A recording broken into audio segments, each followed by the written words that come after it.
नमस्कार मित्रांनो. Post office मधल्या ज्या काही रिक्त जागा असणार आहेत त्या संबंधित जागा नेमकं कुणाला मिळणार किंवा त्या जागा पुढील लिस्ट मध्ये ऍड होणार का?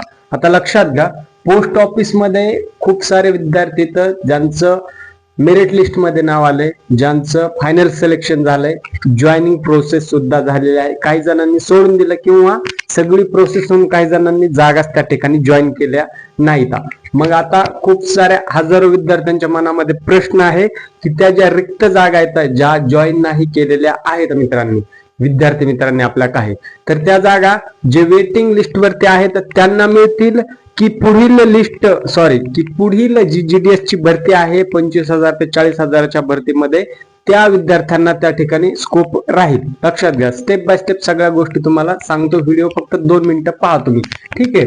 आता विद्यार्थी सर्वप्रथम जॉईन का करत नाही तर तुम्हाला वारंवार सांगत आलोय, दुसरा जॉब लागतो, प्रायव्हेट सेक्टर मध्ये जास्त सॅलरी मिळते, दुसरं ते स्पर्धा परीक्षेची तयारी करतात, गावापासून दूर पोस्टिंग असते, सॅलरी कमी असते, त्याचे वेगवेगळे रिझन, तो त्यांचा पर्सनल फंडा झाला. परंतु असे काही विद्यार्थी ज्यांना खूप जास्त गरज आहे जीडीएसच्या जॉबची म्हणा किंवा एकंदरीत कुठल्याही जॉबची, ठीक आहे, हा जरी फुल टाईप गव्हर्नमेंट जॉब नसला जीडीएस, तरी या ठिकाणी आपण सेमी गव्हर्नमेंट याला नक्कीच म्हणू शकतो. मित्रांनो, पॅन इंडिया भरती आहे आणि जीडीएस हे गव्हर्नमेंटचं सेमी गव्हर्नमेंट मध्ये मोडलं जातं. ठीक आहे. त्याच्यामुळे काही विद्यार्थ्यांना हा जॉब भेटला तरी खूप मोठं फायदेशीर ठरू शकतं. परंतु आता काहींना सिलेक्शन होऊन ते जॉईन करत नाही, तर मग ते तर त्या ठिकाणी 100, 200, 500 अशा वेगवेगळ्या जागा प्रमाणात रिक्त राहतात. मग आता जीडीएसचा अंतिम निर्णय त्याच्या ऑफिशियल सगळ्या ऑफिसरशी डिस्कस करून किंवा जीडीएसचं जे काय पोर्टल आहे त्याच्यावर अपडेट केलं जातं की या जागा पुढे चालून नवीन लिस्ट मध्ये ऍड होणार किंवा पुढील नेक्स्ट भरतीमध्ये या जागा ऍड करतील. म्हणजे काय, थोडक्यामध्ये आता 4A अशा लिस्ट पर्यंत, सप्लिमेंटरी लिस्ट पर्यंत आतापर्यंत तरी लागलेली आहे. ओके. आता विद्यार्थी वाट पाहत आहेत 4B सप्लिमेंटरी लिस्ट किंवा दुसरी म्हणजे डायरेक्ट 5th मेरिट लिस्ट म्हणजे 5व्या मेरिट लिस्टच्या नावाने विद्यार्थी वाट पाहत आहेत. मग विद्यार्थ्यांना आणखी एक प्रश्न आहे की 5वी मेरिट लिस्ट लागणारच नाही, संकेत तसे मिळतात लागणार नाही, कारण की 4थ्या मेरिट लिस्ट होऊन डॉक्युमेंट व्हेरिफिकेशन होऊन 1 महिन्यापेक्षा जास्त कालावधी उलटून गेलेला आहे. परंतु या ठिकाणी आपल्याला आशा किंवा होप सोडता कामा नये, कारण की जरी 5th या नावाने मेरिट लिस्ट नाही आली तरी 4B म्हणजे 4थी सप्लिमेंटरी लिस्ट लागण्याची शक्यता आहे. त्याच्यामध्ये यदा कदाचित ह्या ज्या शिल्लक जागा राहिल्या किंवा जे विद्यार्थी जॉईन केलेले नाहीत त्यांच्या अगेन्स्ट ह्या 4B किंवा 5व्या मेरिट लिस्टच्या नावाने एखादी तरी लिस्ट या ठिकाणी आणखी पब्लिश होण्याचे चान्सेस आहेत. हे कशावरून, तर मागील भरतीमध्ये सुद्धा 5-6 मेरिट लिस्ट पर्यंत जीडीएसने लावल्या होत्या आणि मागील लिस्टला सुद्धा एका लिस्टमध्ये सेकंड लास्टच्या त्या ठिकाणी 1 महिन्यापेक्षा जास्त टाइम पिरियड उलटून गेला होता तरी नेक्स्ट मेरिट लिस्ट आली नव्हती.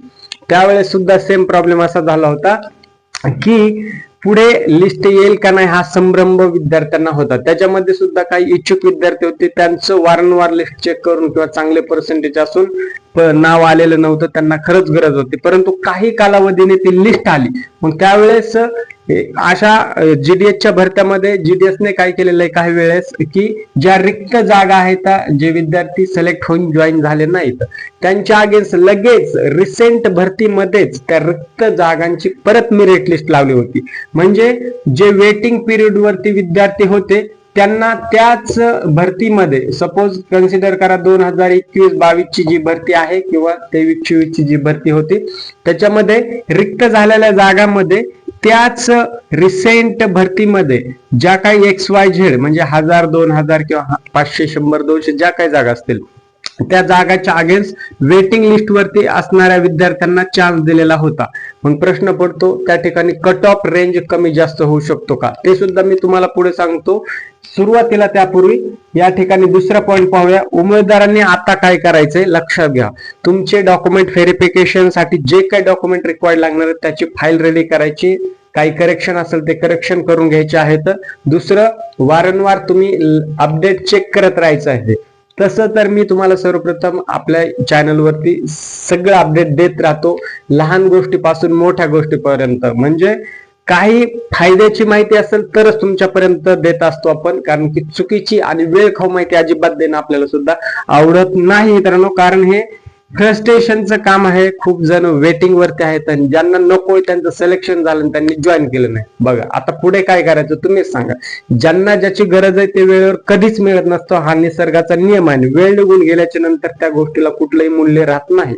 लक्षात घ्या. तरी सुद्धा याच्यामध्ये खूप मोठं असं निराश होण्यासारखं नाही, कारण की पुढे अजून 25 ते 40 हजारापर्यंत भरती येणारच आहे ना, आणि ती 3-4 महिन्यामध्ये, 2-3 महिन्यामध्ये किंवा 3-4 महिन्यामध्ये, म्हणजे साधारण ऑल ओव्हर 4 महिने पकडून चला, ती भरतीसाठी वेटिंग पिरियड असणार आहे. कारण खूप जण विद्यार्थी विचारतात की पुढील भरतीमध्ये नेमकं जागा किती, त्याला कुठल्या ठिकाणी प्रेफरन्स द्यायचा, फॉर्म भरताना कुठल्या चुका टाळायच्या, कारण असे सुद्धा विद्यार्थी आहेत. त्यांच्यासाठी आनंदाची बातमी, आणि या 2025च्या लिस्टमध्ये ज्यांचं सिलेक्शन नाही झालं त्यांच्या सुद्धा आनंदाची बातमी की मोठ्या प्रमाणात आणखी भरती येते. सो तुम्ही मूव्ह ऑन करायचं. याच्यामध्ये झालं ठीक, नाही झालं तरी सुद्धा ठीक, कारण की हे काही गोष्टी आपल्या हातामध्ये बिलकुल नसतात. ओके, म्हणून पुढे भरती मोठ्या प्रमाणात येणार आहे. आशा सोडायची नाही, निराश अजिबात व्हायचं नाही. फक्त आता तुम्ही वारंवार चेक करत राहायचे. वारंवार म्हणजे दिवसातून एकदा दोनदा ऑफिशियल वेबसाईट चेक करत राहायची. ओके. तिसरं आहे जॉईन का करत नाही, त्याचे वेगळे मी तुम्हाला रिझन्स वारंवार सांगितलं आहे. आता या ठिकाणी कोणाला संधी मिळेल, कोणाला संधी म्हणजे काय, आता जी 4B सप्लिमेंटरी लिस्ट लागेल किंवा 5व्या मेरिट लिस्टची लिस्ट लागेल, त्याच्यामध्ये जे विद्यार्थी इन्क्लुडिंग ऑल कॅटेगरीज म्हणजे open, OBC, SC, ST, PWD. Okay, PWD चा रिझल्ट सगळ्यात मेरिट लिस्ट कमी लागलेला as compare to open, OBC, SC, ST पेक्षा, कारण त्या ठिकाणी कॉम्पिटिशन कमी होतं, जागा कमी होतं आणि बऱ्याचशा गोष्टी त्या ठिकाणी मॅच होत होत्या, वेगवेगळ्या रिझन्स होत्या त्याच्यामध्ये. ठीक आहे, सगळ्यात जास्त कट ऑफ ओपन कॅटेगरीचं आणि ओबीसी कॅटेगरीचं लागलेलं होतं. त्याच्यानंतर SC, ST या कॅटेगरीला कट ऑफ त्या ठिकाणी कमी लागलेला होता, म्हणजे as compare to open category. Okay, तर इथे सगळ्या कॅटेगरीचं मिळून कट ऑफ त्या ठिकाणी नक्कीच ड्रॉप होईल, कारण की GDS ला वारंवार त्याच मेरिट लिस्ट वारंवार तीच प्रोसेस करणं, त्याच्यामुळे काही अधिकारी त्या कामामध्ये गुंतून राहतात. GDS वरती वर्कलोड जास्त उडतो, ताणतणाव होतो किंवा वेळ सुद्धा जातो. त्याच्यामुळे GDS काय करेल, थोडासा या ठिकाणी कट ऑफला आणखी ड्रॉप होईल, म्हणजे खाली कट ऑफ या ठिकाणी आणेल.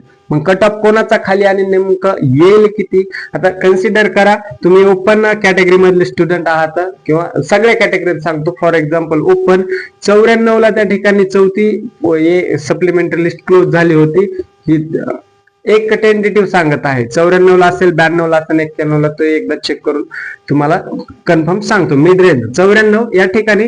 पुढे जर 93 असतील, तुम्हाला 91 असतील किंवा 90 असतील, मग 90 पासून 94 पर्यंत जे स्टुडंट आहेत त्यांना या ठिकाणी संधी मिळेल. आता लक्षात घ्या, सोशल मीडियावर किंवा इतरत्र तुम्हाला कोणी म्हणेल 60 वर चान्स आहे, 70 वर चान्स आहे किंवा 75 वर चान्स आहे, असं बिलकुल होणार नाही मित्रांनो. कारण GDS एवढा कट ऑफ कधीच ड्रॉप आहे, याच्या अगोदरच्या हिस्ट्रीमध्ये सुद्धा कधीच त्यांनी कट ऑफ एवढा ड्रॉप केलेला नव्हता. कारण की एवढा जर कट ऑफ ड्रॉप केला तर हजारोच्या संख्येने त्या ठिकाणी विद्यार्थी कॉम्पिटिशनला असतील. मग नेमकं कुठल्या विद्यार्थ्यांना कुठल्या बेसवर घ्यायचं, एकतर GDS चा क्रायटेरिया आहे की ज्याचे सर्वात जास्त पर्सेंटेज त्याला या ठिकाणी चान्स, हा बेसिक रूल आहे GDS चा. परंतु त्याच्यामध्ये तुमच्या काही कॅटेगरी मॅटर करतात, तुमचा प्रेफरन्स, डिव्हिजन, तुमचं बाकीच्या गोष्टी या ठिकाणी मॅटर करतात. म्हणून थोडंफार म्हणजे 19-20 ज्यांचे पर्सेंटेज असेल, एखाद्याला थोडे 1-2% कमी असेल आणि एखाद्याला जास्त असेल, तरी जर कॅटेगरी वेगळी असेल आणि ज्याला 94-95 त्याची ओपन असेल आणि SC ST समजा 90-89 असतील, तर त्यांना सर्वप्रथम प्रेफरन्स दिला जाईल. म्हणजे 94 वाल्याचं राहील आणि 90 वाल्यांचं सुद्धा होऊ शकतं. म्हणजे काय 19-20 या ठिकाणी होऊ शकतं. त्याच्यामुळे ह्या सर्व गोष्टी आपल्याला कन्सिडर कराव्या लागणार आहेत. सो तुम्ही अजिबात घाबरायचं नाही. असेच जे काही अपडेट्स येत राहतील तुमच्यापर्यंत पोहोचवण्याचं काम मी नक्की करेल. आता फक्त शेवटी एक गोष्ट सांगायची, तुमचे पर्सेंटेज किती आणि तुम्हाला कुठल्या डिव्हिजन साठी प्रेफरन्स दिला होता ते सांगायचं. कारण काही विद्यार्थ्यांचं काय झालेलं आहे की आता फॉर्म भरल्यापासून पुढे त्यांना असं वाटत आहे की आपण त्या डिव्हिजनला प्रेफरन्स नसता दिला तर पुढे आपलं या डिव्हिजनला दिलं असतं तर त्या ठिकाणी काम फर्स्ट किंवा सेकंड मेरिट लिस्ट मध्ये झालं असतं. असे वेगवेगळे प्रश्न. सो या भरतीमध्ये जी चूक झाली ती नेक्स्ट जे येणाऱ्या 3-4 महिन्यामध्ये जी भरती त्याच्यामध्ये होता कामा नये. म्हणून नेक्स्ट भरतीसाठी तुम्ही इच्छुक आहात का आणि कुठे प्रेफरन्स द्यायला तुम्हाला आवडेल तुम्ही एकदा नक्की मला सांगा. अशाच अपडेटसाठी तुम्ही चॅनलला नक्की सबस्क्राईब करायला पाहिजे. इथेच थांबतो. भेटूया नवीन अपडेट सोबत आणि महत्वाच्या अपडेट सोबत. तोपर्यंत जय हिंद आणि राम राम मित्रांनो.